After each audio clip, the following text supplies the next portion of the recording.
Bienvenue à tous dans le berceau du IF pour sa 7e édition, une édition évidemment exceptionnelle.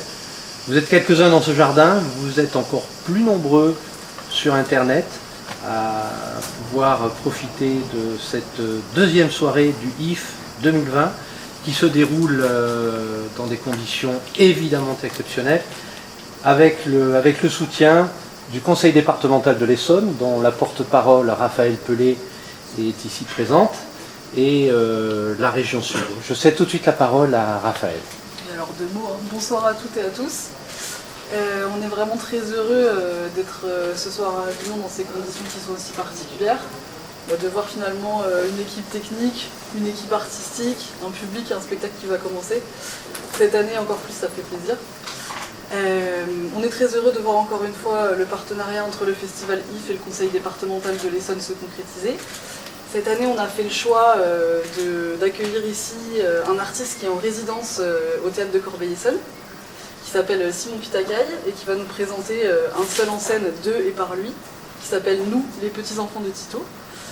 Donc on est très heureux d'être là ce soir. Merci à tous et on espère que dans cet écran exceptionnel, dans ce jardin avignonné très particulier, ces mots vous toucheront et vous percuteront autant.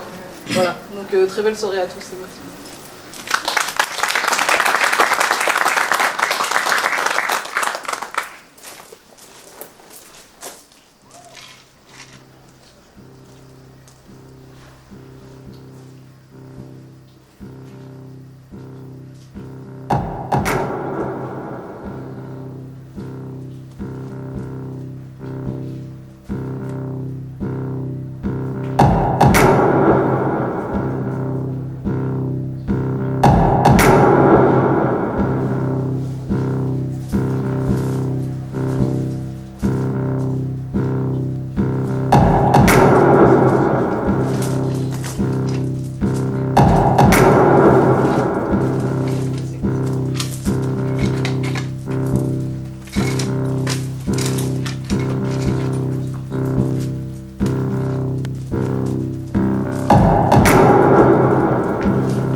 Je suis un mafieux. Je suis un mafieux albanais, un grand proxénète. J'ai commencé dans le ventre de ma mère, je dirais même dans les couilles de mon père, à faire toutes sortes de trafics et d'affaires. J'ai commencé par vendre mon père, ma mère, mes frères, mes sœurs, mes cousins, mes cousines, mes tatas, mes tontons. Il fallait bien commencer par quelque chose. Vous me comprenez? Je vends des voitures, je vends des femmes, je vends des enfants. Ces enfants, parfois, je les mange. Je vends des serpents, je vends des singes, je vends des maisons, je vends des vêtements, je vends des yeux, je vends des têtes, je vends des cheveux, je vends des poumons, je vends des reins et je vends toutes sortes d'armes. Voilà. Maintenant, il ne me reste que ma femme et ma fille. Est-ce que ça intéresse quelqu'un ici?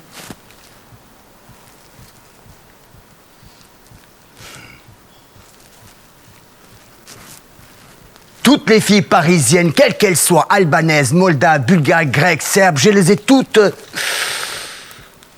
baisées et puis vendues. Et tous les hommes me considèrent comme un dieu. Et c'est vrai que je suis un dieu, parce que je suis un mafieux albanais. Les gens ici me disent « Oh, tu peux tout vendre sauf ton père et ta mère. » Moi, je leur dis « Fuck, fuck, fuck du con, fuck !» J'ai vendu mon père et ma mère comme dans la légende. Parce que tu vois, dans la légende, il y avait un type qui pleurnichait. Oh, pauvre de moi que je suis endetté. Je suis endetté envers le pacha turc. J'ai vendu la terre et son maïs. J'ai vendu les vaches et leurs veaux. J'ai vendu les chiens et leurs chiots. Oh, ma dette envers le pacha turc, je n'arrive pas à la rembourser.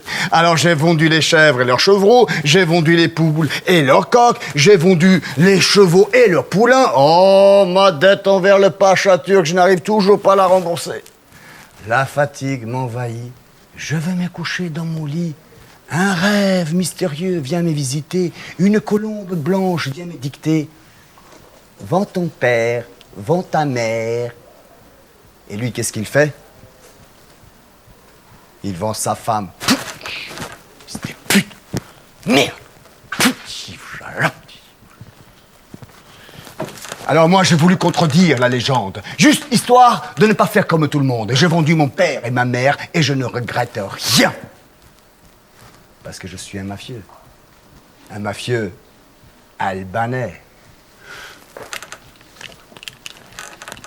Ici, dans mon nouveau pays, ici, dans mon quartier à Saint-Denis, les gens disent que tous les Albanais sont des mafieux. Pourquoi? Parce qu'ils vivent ensemble? Parce qu'ils vivent en famille? Parce qu'ils sont unis, parce qu'ils sont nombreux, parce qu'ils sont fraternels, parce qu'ils rigolent fort, parce qu'ils parlent fort, parce qu'ils bouffent beaucoup, ils boivent beaucoup, ils baissent beaucoup. On dit aussi que c'est bien d'avoir un ami albanais. Surtout dans les cités. Car les petits jeunes peuvent se procurer toutes sortes d'armes. Des armes venant des Balkans. Des armes venant des guerres inachevées. Des armes pour s'entre-déchirer dans les cités. Et s'il y a des morts dans les cités, c'est à cause des Albanais. Car nous vendons nos armes. Car nous vendons nos armes fabriquées en Russie. Car nous vendons nos armes fabriquées en Chine. Car nous vendons nos armes fabriquées en France. Car nous vendons nos armes fabriquées en Italie. Car nous vendons nos armes fabriquées aux États-Unis. Mais attention, je suis toujours un mafieux. Un mafieux albanais. Comment j'en suis arrivé là à vous raconter tout ça?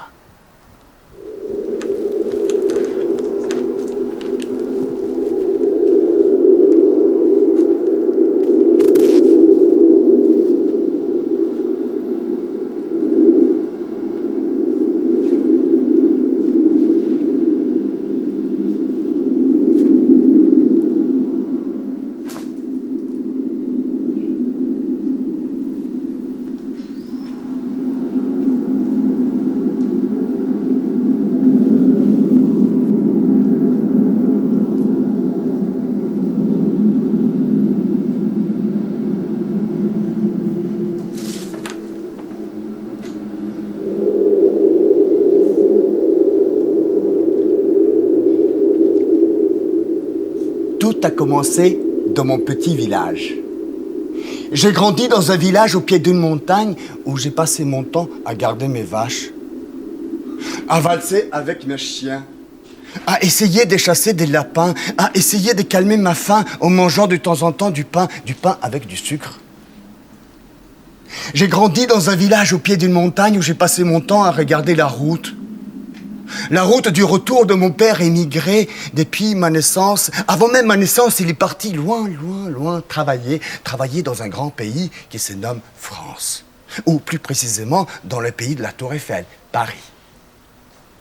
Moi, enfant, assis sur un banc, rêvant, bâillant, maudissant cette maison froide avec ses dalles en béton, des poêles à bois qui font de la fumée au lieu de chauffer la seule pièce où on en est logé. Des courants d'air glacés.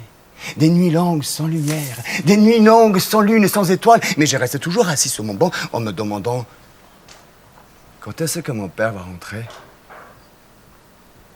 Quand est-ce que je veux voir la Tour Eiffel? Quand est-ce que je veux voir son appartement parisien? Car il paraît qu'il habite dans un appartement, pas une pauvre maison comme la nôtre. Quel luxe, un appartement avec un téléphone, avec une table, avec des chaises et un lit, avec des draps en soie et sans crasse, comme dans la série américaine Dallas. Avec une télé, avec un canapé, avec une salle de bain, avec de l'eau chaude, avec du parquet au sol, avec tout ceci, avec tout cela, et moi, je vais jouer au foot au pied de la Tour Eiffel. Je veux même faire du vélo. Oui, mon père m'a promis de m'en acheter un de vélo. Ma mère me disait toujours, ton père m'a promis de nous amener un jour à Paris voir la Tour Eiffel. Comme Constantin qui a promis à sa mère de lui ramener sa fille Dorantine, comme dans la légende, maman. Tu sais, mon fils, la promesse chez nous, c'est sacré. Alors, mort ou vivant, ton père t'emmènera à Paris voir la Tour Eiffel. Car Constantin avait marié sa sœur dans un pays lointain. Et il avait promis à sa mère de lui ramener sa fille autant de fois qu'elle le désirait, mort ou vivant.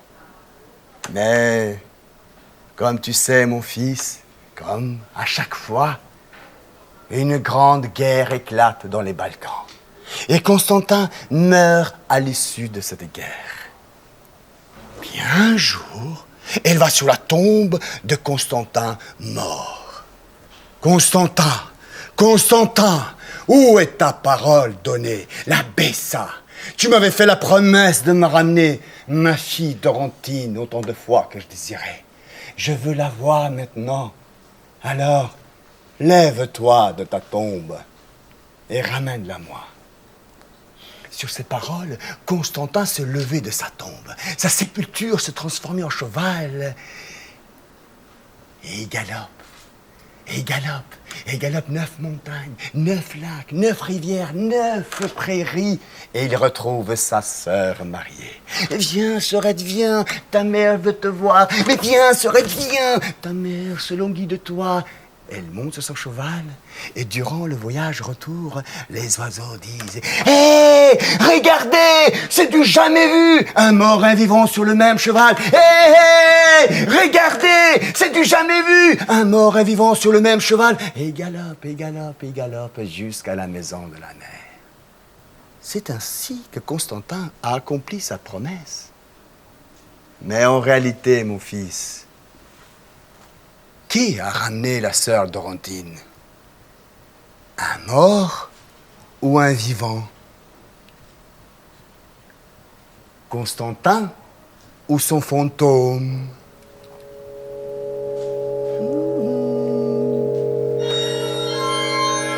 Peut-être que mon père fera de même. Peut-être qu'il viendra me chercher, mort ou vivant, maman. Oui. Il le fera. Il m'a promis.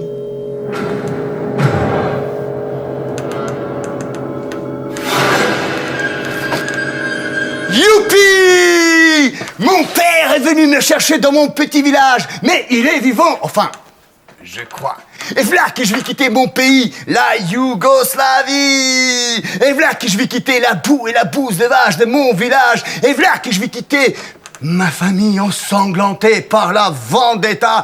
Et voilà que je vais quitter la puanteur du sang qui commence à se sentir entre Serbes et Albanais. Et voilà qu'on part pour Paris, mon papa et moi. Wouhou! Voir la Tour Eiffel. Mais pas à cheval comme Constantin. Ah ça, non. Mais avec un bus flambant neuf. Enfin, on n'est pas tombé en panne. Si, une fois. 6 heures pour aller jusqu'à la capitale. Belgrade, on voyage de nuit. Moi, pendant toute la nuit, je ne dors pas. Jamais voyagé, moi. Alors, je regarde par la fenêtre. Même s'il fait nuit, peu importe. Je regarde au lointain les lumières des villes qui brillent comme des étoiles. Et quand il n'y a pas les lumières qui brillent comme des étoiles,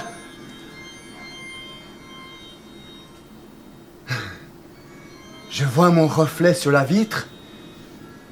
Je me regarde et je me dis... C'est moi qui voyage dans ce bus. C'est moi qui vais à Paris voir la Tour Eiffel. C'est moi qui vais à Belgrade, la capitale? Oui, c'est bien moi. Oui, j'entends bien le bruit du moteur du bus qui roule. Oui, j'entends bien mon père ronfler. Oui, j'entends bien les Pabrena chanter à la radio. Oui, je suis bien vivant car j'ai touché mon corps. C'est bien le mien. Mais si c'était un fantôme qui voyageait à ma place?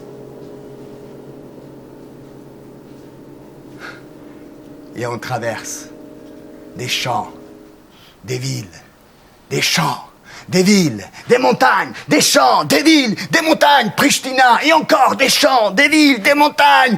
Et puis, Belgrade, immense, plein de lumière, des rivières, des ponts, des gratte-ciel, le lever du soleil qui vient écraser toutes les petites lumières. C'est beau. Il n'y a rien de plus beau qu'un lever du soleil sur Belgrade. Jamais vu, moi, ça. Alors, à Belgrade, on fait une pause. C'est le petit matin. Les rues de Belgrade sont vides, enfin, presque. Juste un groupe de gens qui avancent, avec des bières à la main. Et ils avancent vers nous. Et ils avancent, et ils avancent, et ils avancent. Mais papa, c'est les techniques. Ils vont nous tabasser, ils vont nous tuer. Mon père se marre et me dit, mais il faut pas paniquer. Ce sont des punks. Ils sont gentils. Mais ils déconnent, mon père, ou quoi? Ils sont exactement comme on les imagine au village. Les techniques, les cheveux en bataille, les crânes rasés, des foulards sur la tête. Il ne leur manque plus que leur hache pour nous trancher la tête. Mon père me dit, comme nous devons attendre ton visa pour la France, on va attendre dans le parc. Dans le parc, il y a des bancs. Et on peut s'asseoir. Et c'est gratis. Je me dis, me voilà dans la capitale. Là où Tito a travaillé, là où Tito a rêvé, là où Tito a dormi, là où Tito a dirigé mon pays, la Yougoslavie, à Belgrade, là où les Tchétniks tabassent les Albanais. Enfin, c'était au village qu'on disait ça, car ces derniers temps, c'est devenu un peu dur entre nous, les Albanais et les Serbes. Dans le parc, j'ai vu pour la première fois de ma vie un homme et une femme s'embrasser.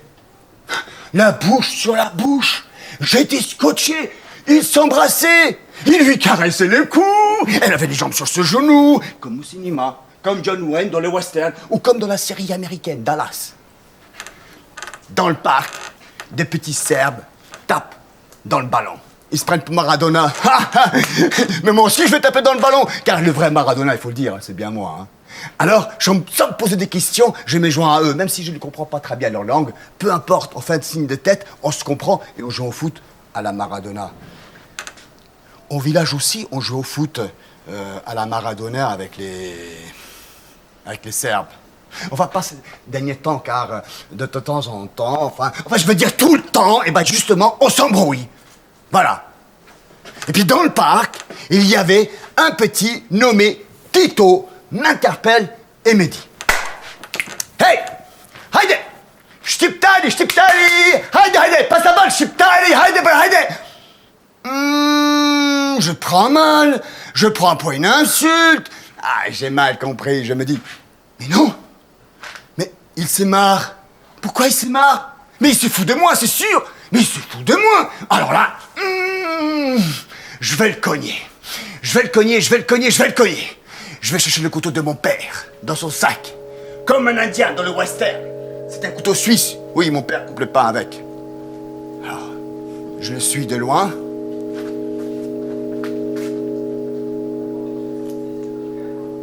Il va dans la pistotière. Je le suis derrière.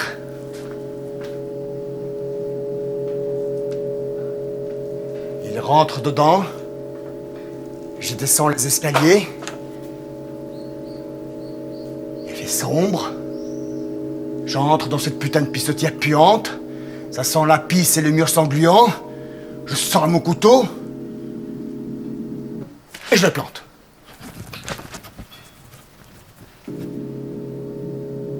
C'était des petits coups, rapides, 2 ou 3, je ne me souviens plus très bien combien. Mais ils n'étaient pas profonds. Il s'écroule par terre, il pleure, il m'insulte dans sa langue, je ne comprends rien, mais je n'ai pas vu le sang. Et je suis parti au courant, au suffocant. Dans le train, on a roulé pendant des jours et des nuits, en silence. Je me tais. Je pense à Tito. Pas le maréchal, mais c'est lui que je l'ai planté. Est-ce un rêve? Est-ce mon fantôme? Est-ce que Tito est mort? Je n'en sais rien. Mon père n'en sait rien. Personne n'en sait rien. Dans le train, on roule, on roule, on roule. Par les fenêtres, les images passent, comme au cinéma, comme dans la série américaine Dallas. Dans le train aussi, j'ai vu des amoureux s'embrasser. Et je passe mon temps à les regarder. Et eux, ils me sourient gentiment. Ils sont beaux. Alors, pour ne pas les déranger, j'ai fermé un œil, puis le deuxième. Mais j'entends une respiration profonde. C'est bizarre. J'ouvre un œil par hasard, puis le deuxième. Et là, qu'est-ce que je vois? Je vois leurs deux langues se batailler. Et je me suis dit, quand j'aurai une femme, je n'embrasserai jamais dans la bouche. C'est dégoûtant. C'est dégueulasse. J'embrasserai sous la joue. Mais oui. Moi, j'aime bien, moi, ça. Mais bien sûr.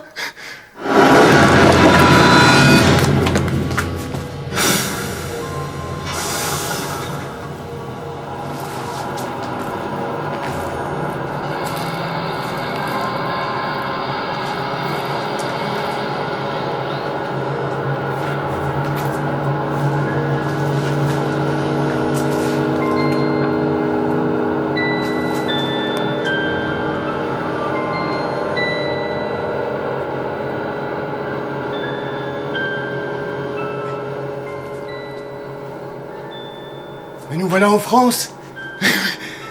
La France. Mais oui. Oh, hey. La France. La France. Hey. Alain Delon. Edith Piaf. Hey. La France, la Tour Eiffel. La Tour Eiffel. Hey, la Tour Eiffel. Enfin, non, pas vraiment. C'est à Saint-Ouen, dans le 9-3. C'est dans une cité que je débarque. Bienvenue dans la cité de Saint-Ouen. Ouh. Oui, mon père a un téléphone. Oui, mon père a une table et des chaises, comme dans la série américaine Dallas. Oui, un téléphone. Oui, un canapé. Oui, une salle de bain. Enfin, non, pas vraiment. Il fallait plutôt prendre une douche au centre-ville. Les bains-douches municipaux, pas trop cher. Mais de l'eau chaude, ça oui. Je pouvais faire la vaisselle avec de l'eau chaude. Quel luxe! Du lino au sol! J'avais même un lit rien que pour moi. Plus besoin de partager ma chambre avec mes cousins et mes frères. Et la Tour Eiffel? Je ne ferai jamais de vélo au pied de la Tour Eiffel. Trop loin de ma cité.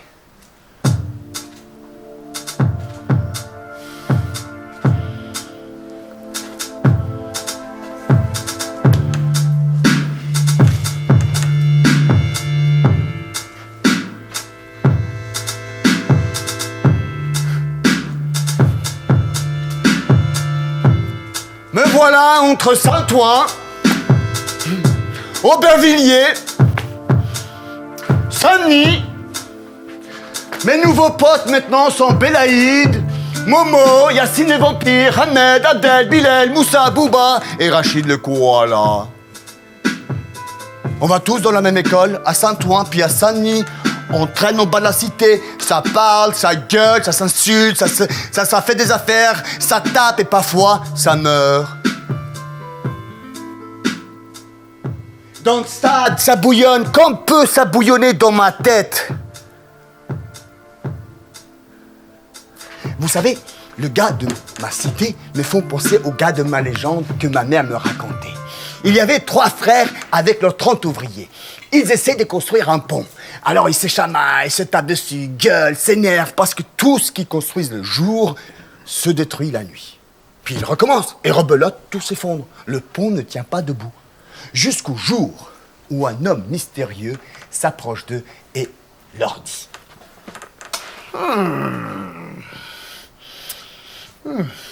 avez-vous fait un sacrifice? Bien sûr, nous avons sacrifié le meilleur bœuf noir, le meilleur bœuf noir. Non, ce n'est pas un bœuf noir, mais un être humain qu'il faut sacrifier. Oui, car toute grande construction, toute grande idée demande un sacrifice. Un sacrifice? Mais il faut tuer qui, là? Et pour réaliser une grande idée, il faut avoir la foi en cette grande idée. La foi qu'il faut avoir. Non mais dites-nous qu'il faut tuer parce que là nous sommes prêts, hein. Je vous le dirai seulement à vous, les 3 frères. Mais à une condition. Ouais, dites-nous, quelle condition? Vous devez jurer sur la parole sacrée, la Bessa, que vous garderez le secret rien que pour vous. Et que vous ne direz pas à vos épouses. Bon, et les frangins, on fait quoi là? On jure ou on jure pas? Ouais, moi je jure. J'ai la foi. Très bien. Demain, la première de vos épouses qui vous apportera à manger, vous l'emmurerez. Trop tard, vous avez juré déjà. Ce soir, vous devez rien dire. Ni à vos épouses, ni à personne. Allez, entrez. Le soir, les 3 frères sont rentrés et ils n'ont rien dit. Et au petit matin, le grand frère réfléchit et se dit l'homme mystérieux, là, nous a fait jurer de garder le secret le soir, d'accord? Mais a-t-il précisé le matin? Non. Ça veut dire que le matin, je n'ai pas gardé le secret. Il révèle le secret à son épouse. Le deuxième frère s'est dit la même chose que son frère aîné. Il révèle le secret également. Seul le Benjamin va garder le secret, la parole sacrée. Au petit matin, la femme du Benjamin apporte le déjeuner. Et c'est elle qui sera emmurée vivante. Et le pont s'est construit. Mais avant de mourir, elle lance une malédiction. Que tremble ce pont, comme je tremble en ce mur. Que tremble ce pont, comme je tremble en ce mur. Que tremble ce pont, comme je tremble en ce mur. Et je peux vous dire que ces gens-là, pendant des siècles et des siècles, ont tremblé. Et ils tremblent encore aujourd'hui.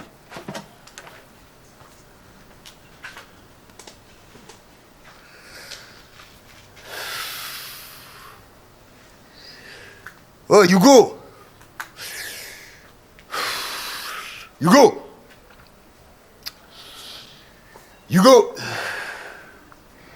Sur la vie, ma mère.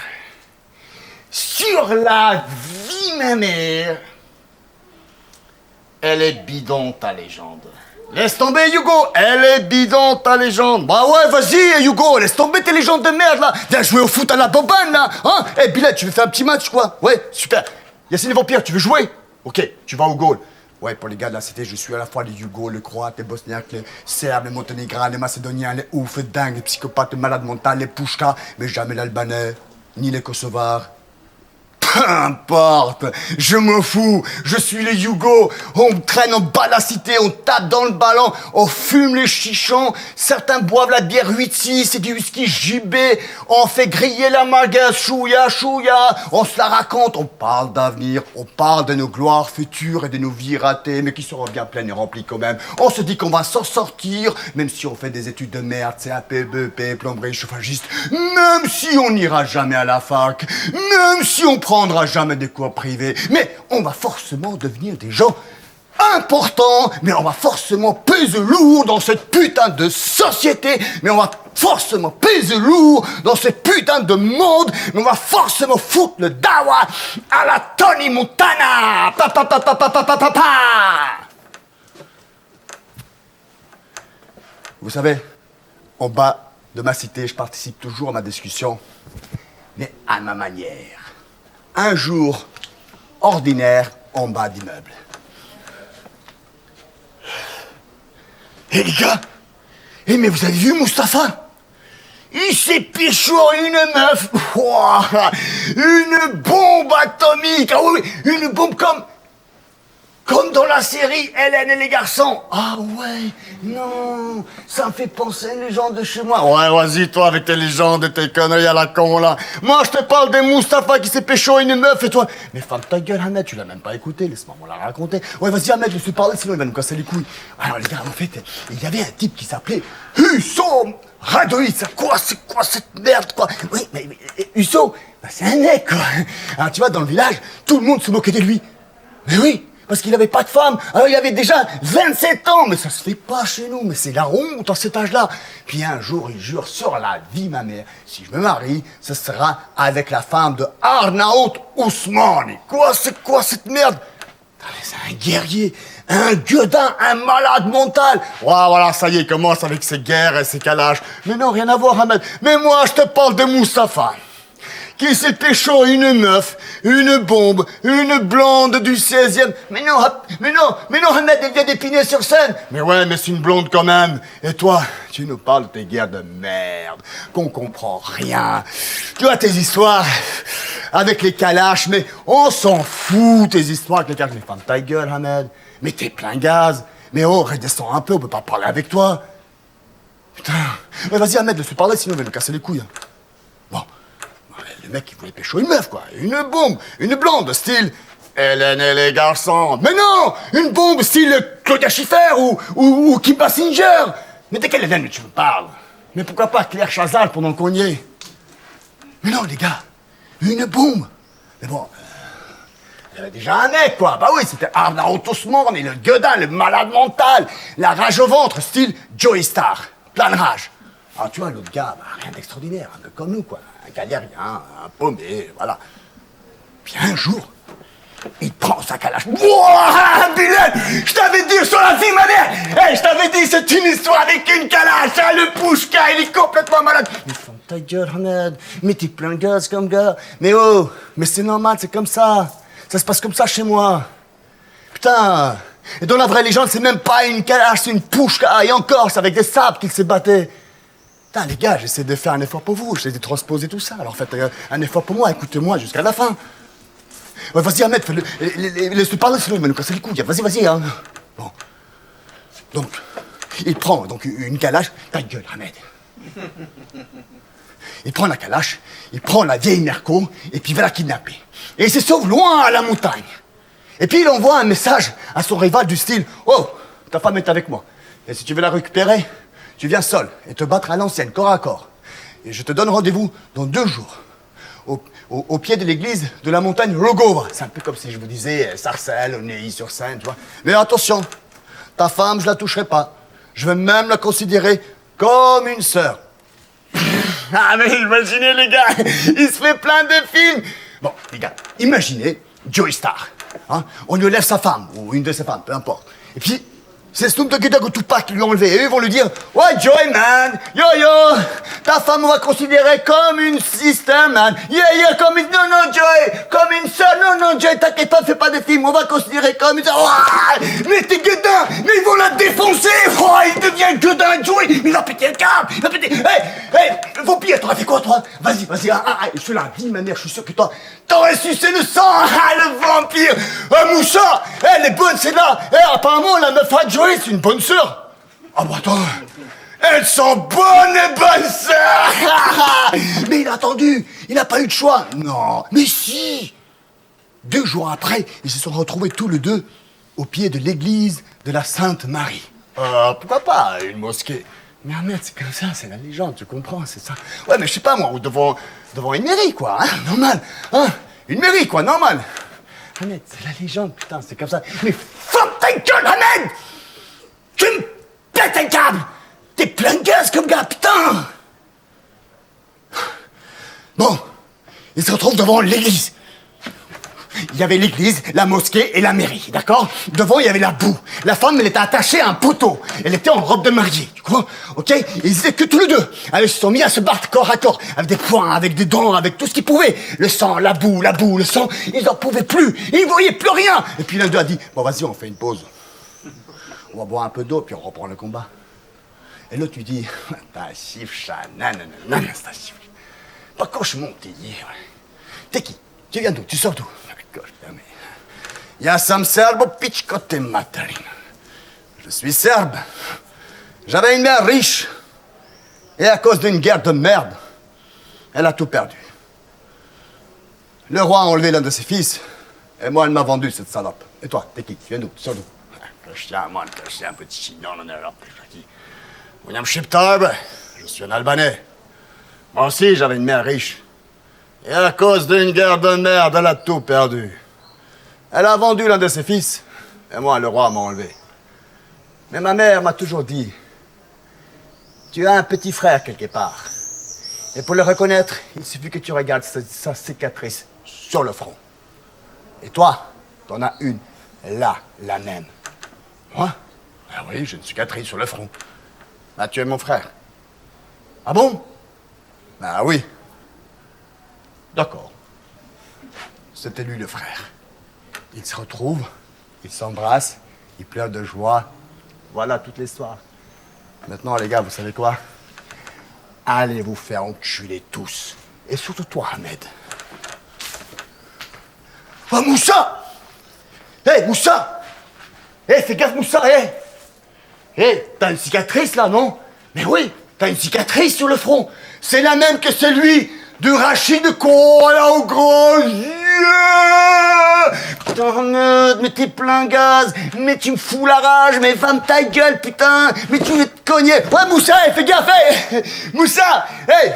Hey, t'as une cicatrice sur la couille gauche. C'est la même que celui du Rachid, le koala au gros yeux. Mais viens, Ahmed, viens. Mais tu me fous la rage, Ahmed. Mais je veux te dégazer, tu vas voir. Putain, mais tu m'énerves, quoi. Viens, Moussa. Hey, attends, mais je la vie, ma mère. Regarde. T'as un bouton de fièvre. C'est la même que celui de Pouchka. Pouchka. Hey, les bidons, ta légende. Pouchka, koala, et les bidons, ta légende. Hey, Pouchka, t'es bidon. Et les bidons, ta légende. Putain, merde, je vais te piquer, Ahmed. Putain, mais tu me fous la rage. Mais viens, mais t'es plein gaz. Mais je vais te taper, mais je vais te dégazer, tu vas voir. Je vais te dégazer. Viens, Ahmed. Viens, Ahmed, tu vas voir. Un jour, Rachid le koala me dit: oh, le Hugo, tu veux venir avec nous au ski ou quoi? Ouais, mais tu vois, je ne sais pas skier, alors tu vois, on va une petite semaine avec les gars du quartier. Ouais, mais tu vois, je ne sais pas skier. Il y a Ahmed, Momo, Yacine le Vampi et moi, mon frère Momo. Ouais, mais je ne sais pas skier. Mais vas-y, on s'en bat les couilles que tu sais skier ou pas. Moi aussi, je ne savais pas skier au début. Tu vas apprendre, Hugo, ok? On part samedi, c'est bon? Hé, les gars! Hé, il y a Hugo qui vient avec nous. Le dingue, les Pouchka, les malades mentales, les psychopathes. Hé, mais Pouchka, mais tu fais quoi, là? Ah bah, tu vois, Bilal, en fait, je m'entraîne pour les skis, quoi, non? Il faut bien s'entraîner. Hé, les gars! Hé, il y a Hugo qui s'entraîne pour les skis, là. Le Pouchka, les malades mentales, ils s'entraînent pour les skis comme au foot. Mais vas-y, ferme ta gueule. Non, mais tu vois, hé, ils s'entraînent comme si c'était un match de foot. Mais les skis, c'est pas un match de foot, hein. On va skier, quoi. On va pas faire un foot, quoi. On va faire un match. Ouais, mais ta gueule, putain. Il est susceptible, là, tais-toi.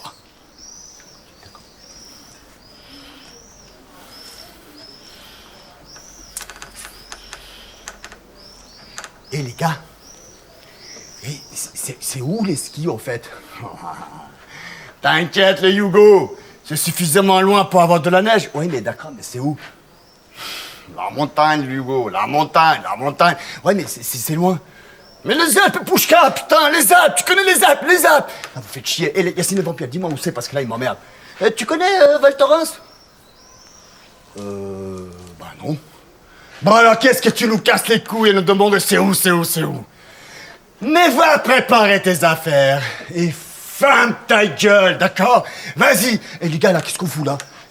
On va rater le train, hein. On s'en va ou on s'en va pas, là? Vas-y, on part.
Putain de neige.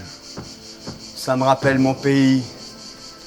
Sauf qu'au lieu d'être entouré de mes frères et de mes cousins, Je suis entouré de mes potes, Belaïd, Yassine le vampire, Ahmed, Abdel, Bouba, Moussa, au milieu de bourgeois qui nous regardent comme des singes. Leurs regards sont durs et je ne comprends pas pourquoi. Eh les gars, on va chercher le ski ou quoi? Hugo, tu veux une paire? Oui, attends, je te file l'argent. Ouais, t'inquiète, Hugo, y a pas besoin. Comment ça? Ah, c'est toi, Hugo. Ils vont juste emprunter des skis pendant une petite semaine, tu vois ce que je veux dire? Ouais, tu vois, mais attends, mais Rachid Koala m'a dit qu'il faut les louer. Mais non, Hugo, y a pas besoin. Regarde, tu vois, dehors, là, quand tu vas dehors, y a plein de skis partout. Les gens, ils rentrent dans le restaurant, tu vois, ils bouffent et ils laissent les skis dehors. Ah bah alors toi, tu viens, comme ça, tu passes et puis, bah, t'as qu'à les prendre, quoi, et puis... Et tu te sers, quoi, et tu te casses.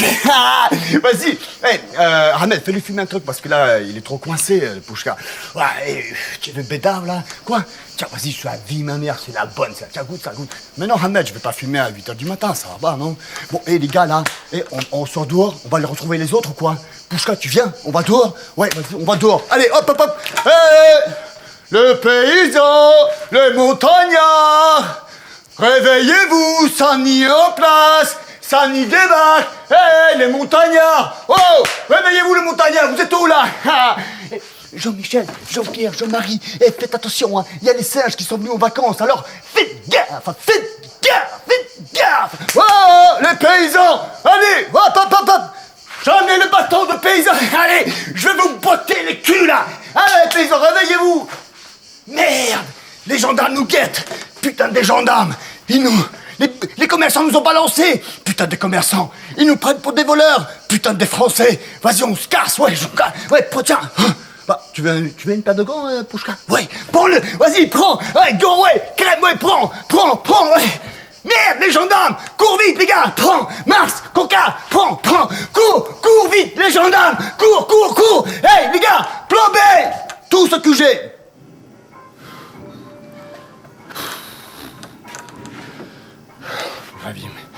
Je la vis ma mère. Qu'est-ce qui t'arrive? Respire, Bilal, respire. Moussa, il s'est fait pécho par les gendarmes. Oh non, pas Moussa. Il a même pas 16 ans. Bah ouais, ils vont garder pour la nuit. Mais c'est parce que c'est la tôle.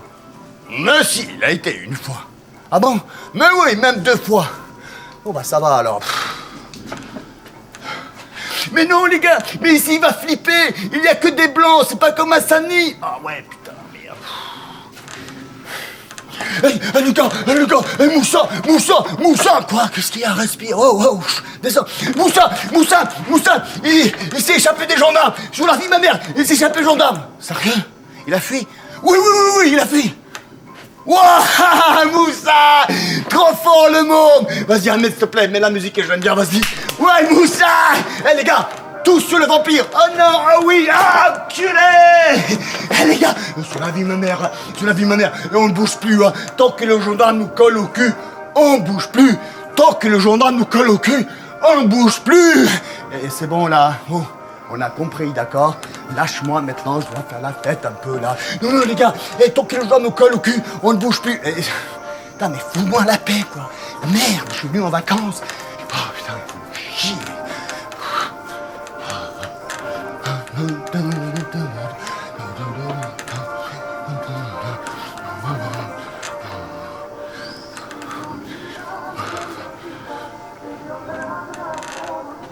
Nous voilà dans notre studio de 10 mètres carrés.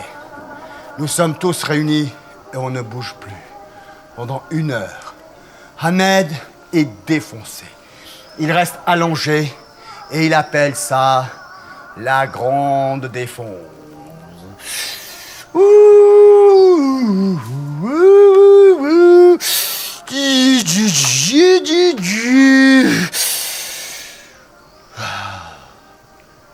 2 heures après, nous sommes toujours coincés. Puis 3, 4, 5 heures et personne ne sort. Je me sentais bien. Le fait d'être coincé, enfermé. Cette sensation d'être pourchassé comme un Indien. Opprimé, rejeté comme au pays. J'aimais cela. Me faisait du bien. Je dirais même que c'est ce genre de sensation que je cherchais. Car je n'aimais pas quand tout va bien. J'ai jamais aimé. C'est louche. Il va forcément arriver une merde. Rachid le koala aussi me disait qu'il n'aime pas que tout va bien. C'est pas bon signe, c'est jamais bon signe, regarde. C'est louche. Oui, il va forcément arriver une couille, regarde. Pouchka, nous sommes pas des gens avec une bonne étoile qui veille sur nous, Pouchka. Pouchka, nous sommes pas des gens avec une bonne étoile qui veille sur nous, Pouchka. Notre étoile est comme la lune. Un jour c'est plein, un jour c'est à moitié. Un jour est avec nous, un jour elle n'est pas là. Notre étoile est comme la lune, Pouchka. Peu importe, je m'en fous. Étoile ou pas étoile, il fallait bouger. Mais bon, là, nous sommes coincés. Nous sommes coincés comme les Indiens pourchassés par des cow-boys. Mais non, Pouchka, nous sommes de la MIFA, coincés dans la villa, comme Tony Montana. Une villa de 10 mètres carrés? Nous sommes juste des galériens, comme le mec de ma légende, qui cherche à pécho une meuf, de préférence une Suédoise. Ah ouais, les Suédoises, j'aime bien les Suédoises, yallah, Suédoises.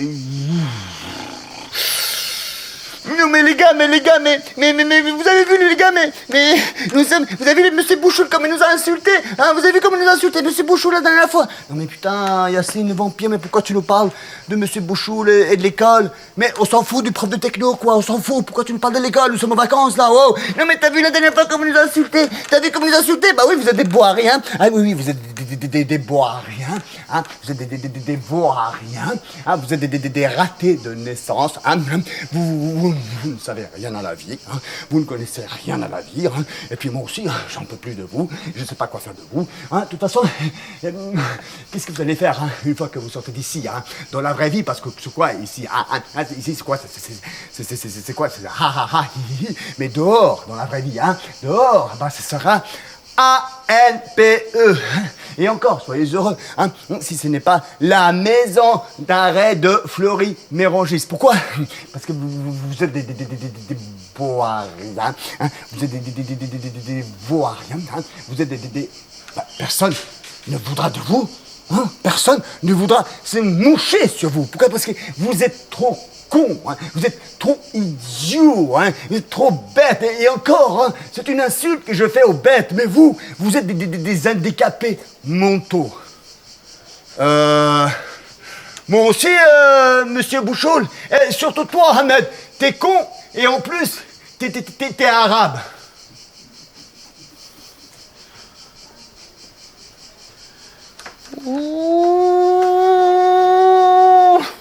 Non, Ahmed. Non, Ahmed, arrête. Arrête, Ahmed. Non, Ahmed, arrête. Ça se fait pas sous la vie ma mère, Ahmed. Arrête, Ahmed, ça se fait pas. Wallah, ça se fait pas. Non, Ahmed. Arrête, Ahmed. Nique ta mère, Monsieur Bouchoul. Nique ta mère, Bouchoul. Nique toi et tes prisons. Nique toi et ton ANPE. Toi et ta réussite sociale. Toi et ton monde de travail. Toi et tes bonnes notes. Parce que tu vois, Bouchoul, nous, on n'ira jamais dans ta putain d'agence nationale pour emploi. Nous, on n'ira jamais dans ta putain de maison de Fleury-Mérogis. Nous, on n'ira jamais dans ta putain de faculté de médecine. Nous, on n'aura jamais des putains de bonnes notes comme tu espères, Bouchoul. Parce que tu penses, Bouchoul, qu'avoir des bonnes notes, c'est réussir dans la vie? Hein? Non, Bouchoul, non. Pas pour nous. Tu sais pourquoi, Bouchoul? Parce qu'on est dans le 9-3.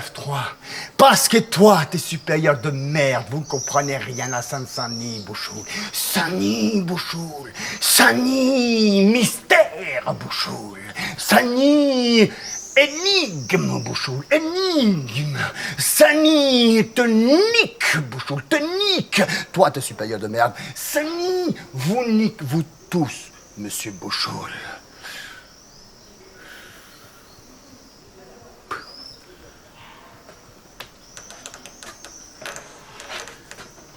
C'est ce qu'on avait envie de lui dire à notre prof de techno, Monsieur Bouchoul. Quelques années plus tard, mon pote Moussa est retombé aux prisons de Fleury-Mérogis. Et un jour, fou de rage, au pleurnichant, il avait beuglé, comme un taureau furieux, sa malédiction, dans sa cellule de Fleury. Hugo, écoute-moi, Hugo, écoute-moi. Écoute-moi, Hugo. Je vais te dire un truc. Hugo, je vais te dire un truc. Que tremble Paris, comme je tremblais dans ma cité, Hugo. Que tremble ces putains de prisons comme je tremble dans ma putain de cellule. Que tremblent ces matons comme je tremble dans mon corps. Est-ce que tu vois, Hugo? Toutes les nuits, je tremble avec les cafards et les rats, les souris. Toutes les nuits me font gerber et m'empêchent de dormir. Mais je te jure qu'un jour, je vais faire trembler cette prison avec les souris dedans. Oui, un jour, je vais faire trembler Paris et leurs monuments de merde. Oui, je vais faire trembler là, tu vois, là, la Tour Eiffel. Mais non, là, c'est comme une maison, l'Arc de Triomphe. Mais non, là où il y a les morts, tu vois, Assemblée nationale. Mais non, putain, c'est là où il y a tous les morts qui dorment, tu vois, jour et nuit, ils sont là, ils dorment, Père Lachaise, oui. Ça commence par un P, mais c'est pas ça. C'est là où il y a les rois, tu comprends? Et là, il y a plein de rois qui sont là. Pantoise, mais non! Police, mais non! Putain, il n'y a pas de roi chez les polices, putain, tu fais chier!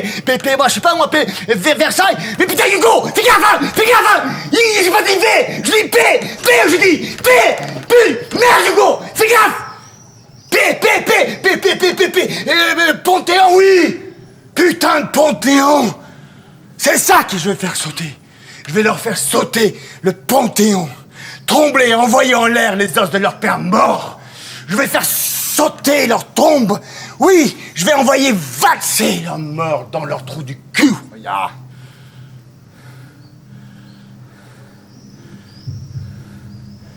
Est-ce que tu vois, Yulia? J'en ai marre. J'en ai marre de crever comme un cafard. J'en ai marre. Devenir sec comme une merde. Je suis en train de moisir, regarde. Je suis fatigué. Je suis fatigué d'avoir des boutons. Je vais me laver, regarde. Je vais prendre un bain. Regarde. Je vais voir ma daronne, regarde. Je vais voir ma daronne. Elle est partie, regarde. Elle est partie. Elle est morte sans que je puisse te dire au revoir, regarde. Je vais la voir. Elle est partie. Elle est partie.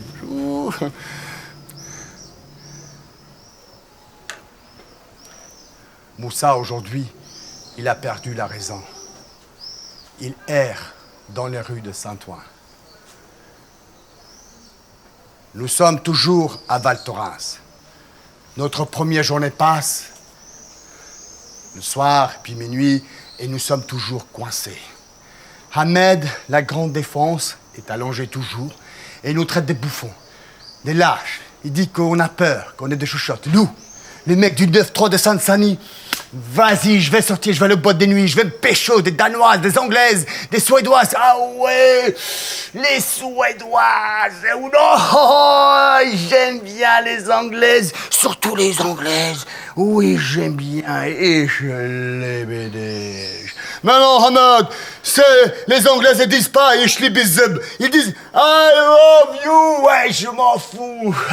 Moi, j'aime bien dire ich liebe dich. Meine Marlene Dietrich.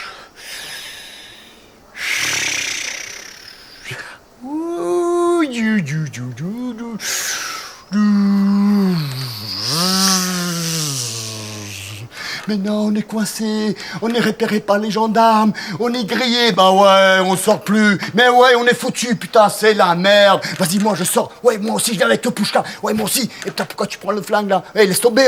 Ouais. T'inquiète. Je gère, ça n'y est là. Mais non, les gars, mais il faut faire gaffe, les gars. Mais il faut faire gaffe, quoi. T'inquiète, des vampires. 9-3 est en place. Tony Montana. Pa. On sort. Il neige. Il fait froid. On voit rien. Nous sommes aveuglés par la neige. On entend la musique dans les pubs. On avance les mains dans les poches comme des cow-boys. Mais on se fait refouler par un mec super baraqué. Oh, les cocos, là. Oh, il faut être accompagné, les cocos. Non, c'est pas possible. Monsieur, c'est pour ça qu'on veut entrer. C'est pour être accompagné, monsieur, vous comprenez? Non, c'est pas possible. Allez, dégagez d'ici. Allez, poussez-vous. Oui, monsieur. Oui, entrez, bien sûr. Oui, monsieur. Oui, monsieur, entrez. Poussez-vous, mettez-vous là-bas. Oui, évidemment. Oui, vous voyez là-bas? Mettez là-bas, voilà, c'est très bien. Voilà.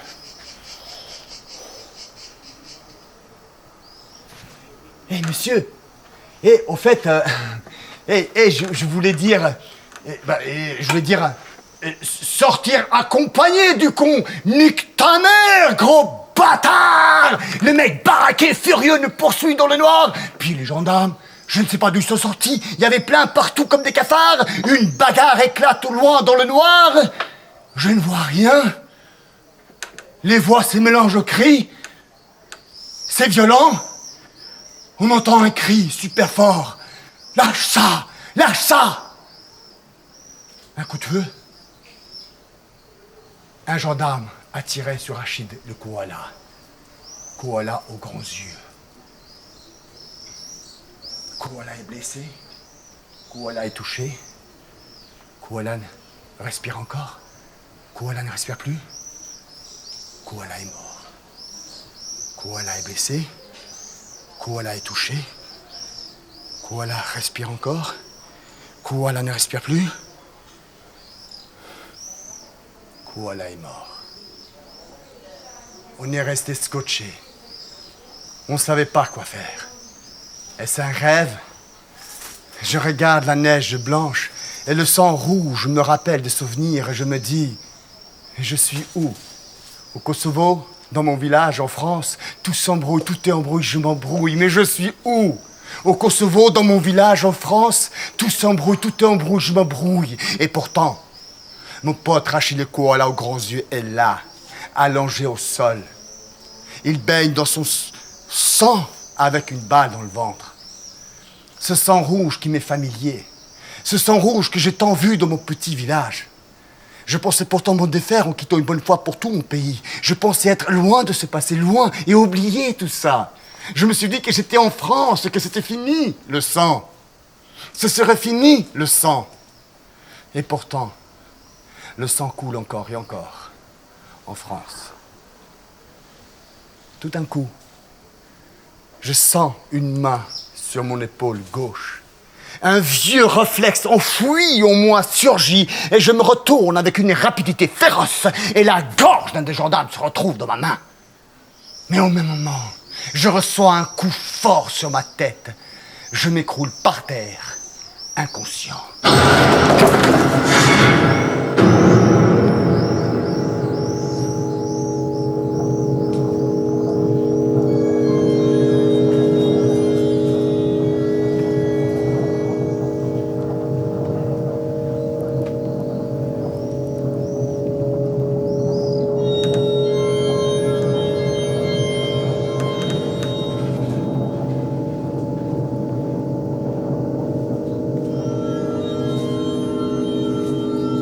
À ce moment-là, j'ai vu mon grand-père avec une étoile entre ses mains, en me disant « C'est la tienne, c'est ton étoile. Je suis venu te la donner, je n'en ai plus besoin. » L'étoile, mon grand-père, l'étoile. Rachid le koala et le sang, et moi et la gorge des gendarmes, tout s'embrouille, tout est embrouille, je m'embrouille. La lumière m'éblouissait, j'ai cherché à revoir, mais j'ai encore aperçu mon grand-père en tenue militaire, un partisan yougoslave allant combattre les fascistes. Je me souviens de ce costume. Il le mettait parfois à l'occasion des fêtes ou des célébrations. Il avait une épée. Elle était accrochée à côté du portrait de Maréchal Tito et de la Vierge Marie. Mais grand-père, oh, mais pourquoi tu portes ce costume? Pour aller combattre les Turcs, les sultans. Les Turcs, Pourquoi ils ont encore envahi le Kosovo, grand-père? Mais non. Je vais aller aider mon père, ton arrière-grand-père, à combattre l'immense empire ottoman.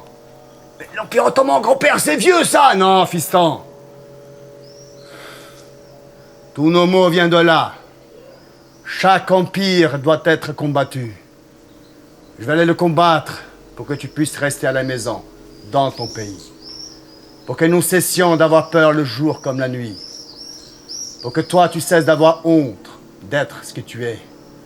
Car, fiston, cela fait 5 siècles que nous sommes aveuglés. Plus j'entendais, plus ce qu'il me disait me troublait. L'étoile m'éblouissant, je n'arrivais pas à le voir. Et je me suis réveillé. Mon grand-père a été tué devant la maison, pour un droit de passage, pour faire passer un tracteur, pour rien. Un peu comme mon pote Rachid Le Kouala, pour une paire de skis, pour rien. Rachid Le Kouala était algérien d'origine. Son père avait quitté son pays en 68, comme le mien. Il avait fui la misère, comme le mien. Il était venu chercher une vie meilleure en France, comme le mien. Son père avait fait la guerre, comme le mien. Son arrière-grand-père avait fait la guerre à l'Empire ottoman, comme le mien. Il vivait dans une cité, comme nous. Rachid Le Kouala rêvait d'une vie meilleure. Il rêvait une vie meilleure pour ses futurs enfants. Car il considérait que pour lui, c'était déjà fini. Trop tard. Kouala est blessé. Kouala est touché. Kouala respire encore. Kouala ne respire plus. Kouala est mort. Kouala est blessé. Kouala est touché. Kouala respire encore. Kouala ne respire plus. Kouala est mort. Je suis un mafieux, non? Je suis un mafieux comme tous les Albanais, un grand proxénète. Certains disent que j'ai commencé dans le ventre de ma mère, mais moi je dirais plutôt dans les couilles de mon père à faire toutes sortes de trafics et d'affaires. Kouala est blessé. Kouala est touché. Kouala respire encore. Kouala ne respire plus. Kouala est mort. Kouala est blessé. Kouala est touché. Kouala ne respire encore. Kouala ne respire plus. Kouala est mort.